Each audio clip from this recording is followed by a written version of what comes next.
is an active limestone cavern. That just means all of our formations are still forming. So because of that, I'm just going to ask that y'all don't touch anything, because all the salts and oils on your skin can cause those rocks to discolor, erode, or stop growing entirely.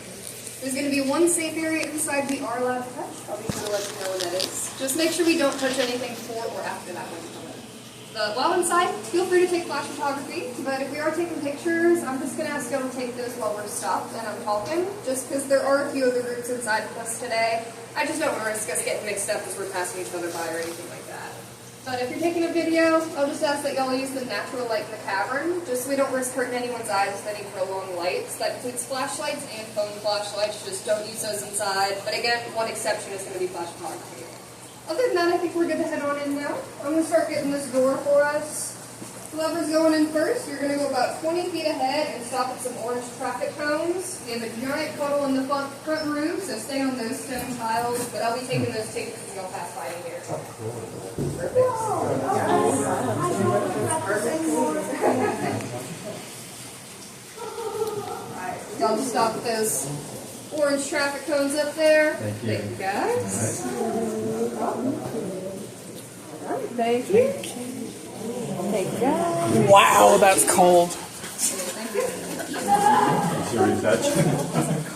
No touching, Freya. I know it's late. Trying to come on the rain. It's so crazy already.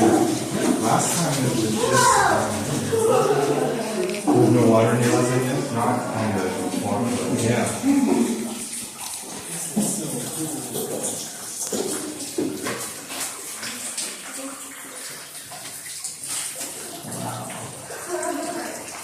Get up on this back side here.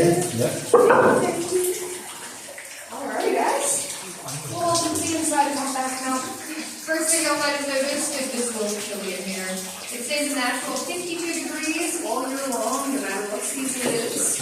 You guys might have also noticed it's pretty wet. That's what makes it an active cavern. It's all just water constantly coming through. It is a little wetter than normal today, just because we had a few days of heavy rain, so that water level rose up a little bit. But this is the only big puddle we have so far today. But normally we do have some trout swimming around with us. Sadly, a majority of them were washed out with the hurricane that came through, but they are still pretty important to us, so I do talk about them still. We used to have our brown, speckled, and rainbow trout, and they actually led us to the discovery of this cavern back in 1822, so over 200 years ago.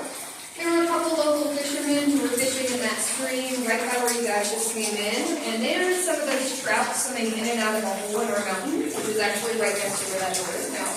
They figured there had to be an ecosystem or something down here, so one of those fishermen decided to dive down in that dark hole. He swam underground in the dark for about 6 or 7 feet until he came out on the other side and discovered these caverns. Now, I'm very thankful he was the one to do it. I'm definitely not one to dive in any dark holes, so props to him. But we're going to keep on heading right this way here. Y'all just be sure to watch your heads. We've got some low-hanging bridges to come through this tunnel here.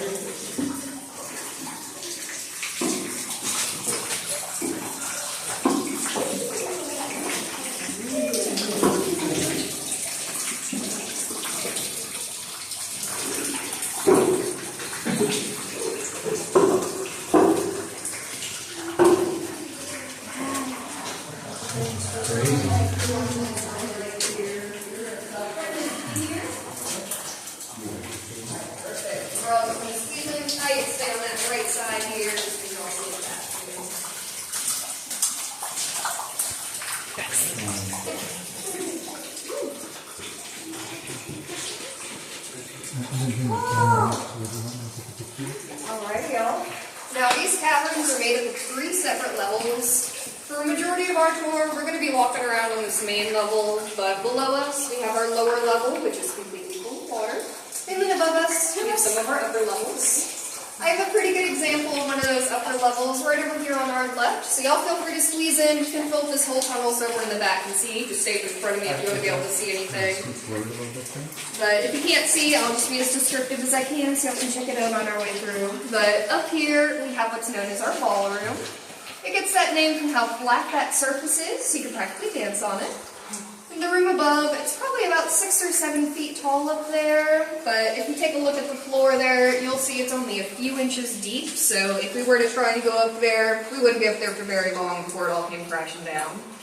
Now, we do have one section of upper level towards the back of our cavern we are allowed to go into, so we do get to experience that today, just not with this upper level in particular.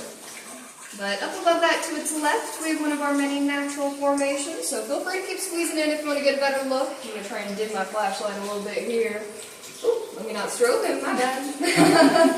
But up here, we have what's known as our alligator formation. So if you use your imagination, you're going to see those sharp teeth on this left side, his beady little eye in the middle, and then that back going down to the right. I like to call this our rocket aisle, but it's just one of our many natural formations down in these caverns. Alright, now before we continue, we're just going to come over to this left side by the chain, just so we don't risk getting our heads further up on the right here. And then this has been carved out, or is this all natural? This is all natural. There's only 2 spots throughout these caverns where we did widen the tunnel just a little bit. I'll be sure to point those out. And all the height throughout here is really able to make this completely natural. Wow. I see the crocodile. You see it? I saw it too. Isn't that neat? Chandler would already had it. Hit his head multiple times.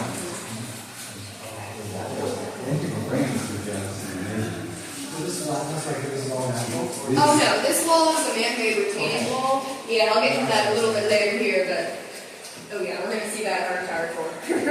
Yeah. Alright, now whenever people come in here, normally they ask me if we have any bats. And we do have bats, but they hibernate with us October to April. So a little bit too warm for them, but those 2 species are our brown and our tricolor bats. They're pretty small, only a couple inches big, so like the size of my pinky. Wingspan of maybe 6 inches, so pretty small for bats. If you were to see one today, they'd probably just look like a little brown cotton ball stuck to the ceiling. They're like that tiny. But again, they only hibernate with us until April, so it is a little warm for them. But I don't want you guys to leave without seeing a bat. So if you take a look directly behind you here, we do have our bat formation. Feel free to move around again if you want a better look. But again, use an imagination. You'll see that little bat head in the center, like a fist, with those wings coming out on each side. This type of formation is what's known as flowstone, and flowstone is what happens when the water is flowing through the mountain. It's picking up minerals or tiny little rocks along the way, and with each water droplet falling on that sheet of rock, it's just another mineral being deposited or put down, one on top of each other in layers like that. Alright, now we're just going to go on that right-hand wall for just a moment. We're going to let a group sneak on out past us here. Yeah. Sorry about that, everyone. No worries.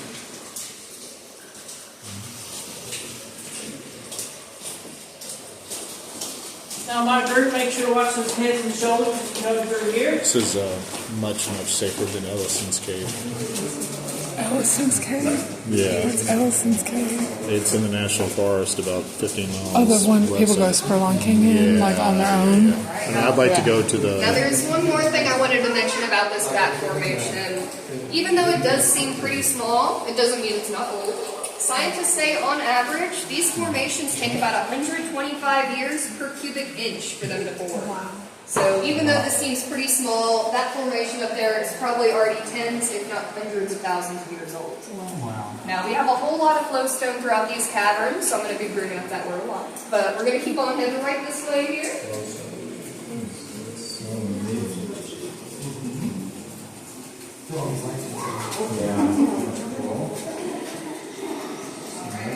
As we come into this next room, we're just going to make a semicircle around this lit up area here. I just want to make sure you can all see inside here. So we'll just make a semicircle. Y'all feel free to loop around on this left side. Just be sure to leave a walkway behind you so this next group can sneak out past this.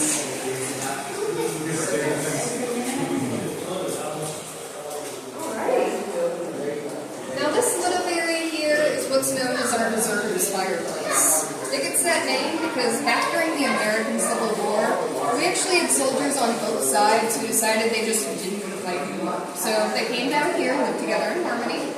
They chose this room here because it's our largest and flattest room in our caverns. And before we put these walkways in, it would have been mostly a sand bed, so kind of like it is in here, a little drier, more comfortable for them. But when those soldiers came down here and lit that campfire, they didn't really think of all that smoke was going out. It ended up going through all these cracks, known as fissures, in the mountain above us, and eventually people outside started to notice that their mountain was smoking. Now, it's a little concerning, so a couple of them called the police, who ended up coming down here and finding our soldiers hiding dead.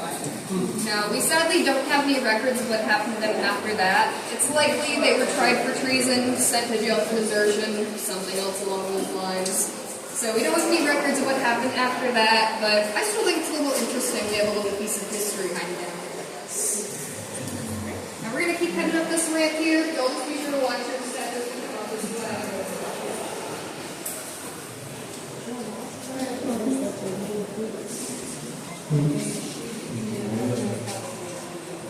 We're going to fill this whole room in front of me here. I'll come up on the left and the right side. We're just filling up this whole room here. It's so warm. Oh yeah, right in the middle. Wow.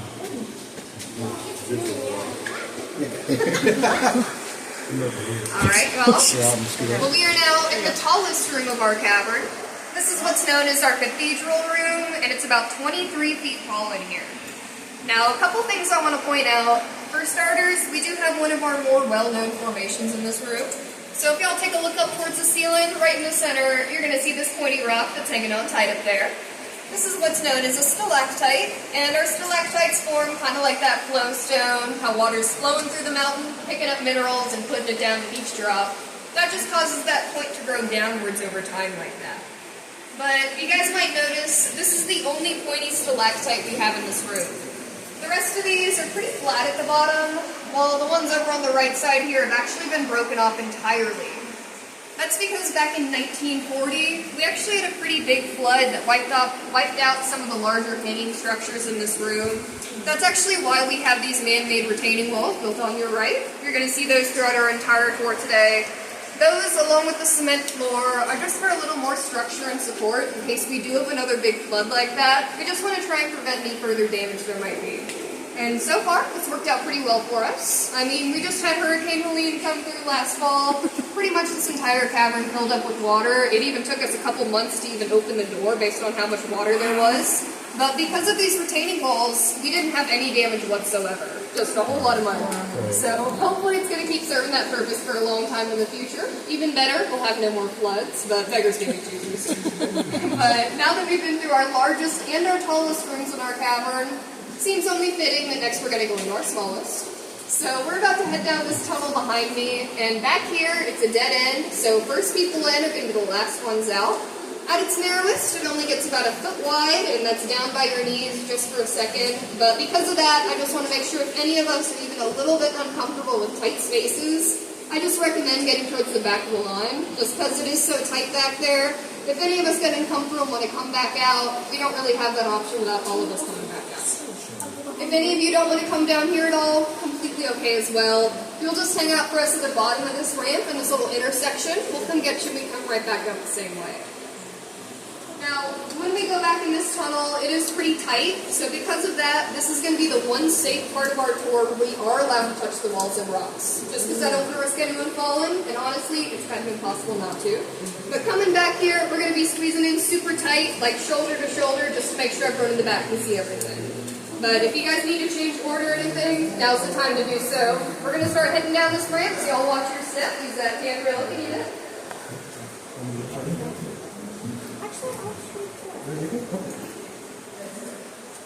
We're going to hang up here for just a moment, let her see who past us.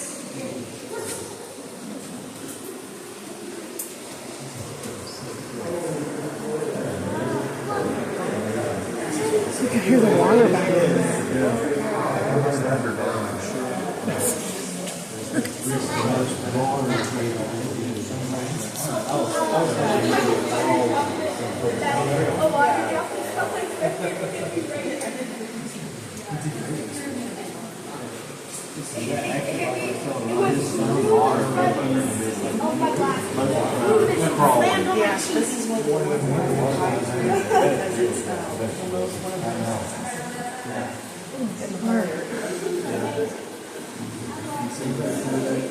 Which one's we going for accessibility? We got it.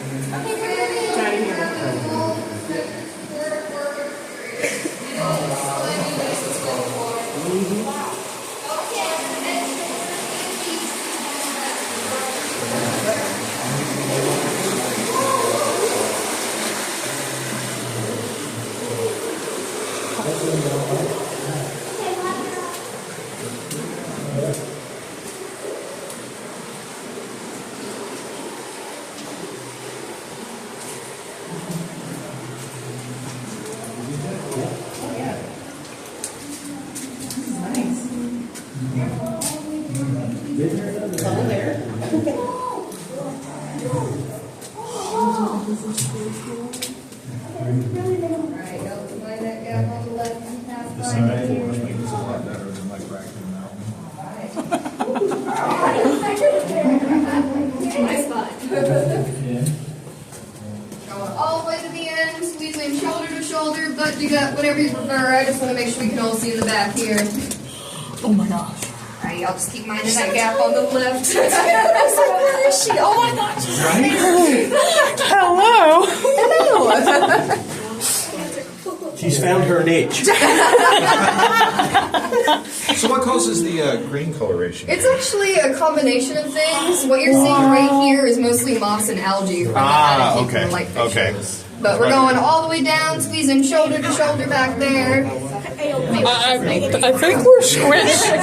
I got a little Switch shoulder sideways. to shoulder. No, I think we can go back a little more. Yeah, we're good. I mean, we can't go anymore. Yeah. Okay. That's Oh, you're fine. they say that's it. Perfect. Y'all can keep going. One more step here, just so everyone can see. Is anyone behind you? Oh, perfect. All right. Nice, guys. All right. Well, we are now in the tightest part of our cavern, but you guys are now also standing above the deepest part of our lower level. So I'm going to go ahead and turn on this light if y'all want to take a quick look down. Oh. Didn't even notice it. Oh wow. Okay, I don't like this. All right. Now I'm going to get through this pretty quick just because I know we're not all super comfortable. But below us, we have what's known as our bottomless pool. It gets that name because back in 2005, we sent a couple divers down here just to see how far that water went. But they could only fit about 60 feet before it was too tight of a squeeze for them to go any further with all that gear and equipment. But we were still curious, so we sent some workers down here, this time with a weighted cable that was about 250 feet long, but they ran out of cable before that at the bottom. Wow. So we don't actually know how far this water goes, at least 250 feet. So with that, I'll just say hold on extra tight to your phones, because if you drop them, they're going to be down there forever with about 100 other ones. Oh wow. All right, y'all, we're going to turn that light off. We're all going to turn around and go back out the way we came here. Just keep watching those head, shoulders, and feet on our way out. Now we're best friends. Now we're best friends. It's the cave's closet. It's the cave closet.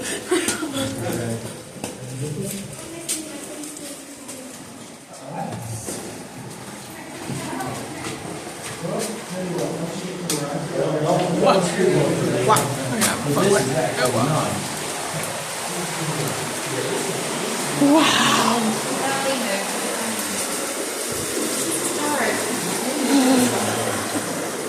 Hang on just a moment to make sure you don't sneak out of that tunnel.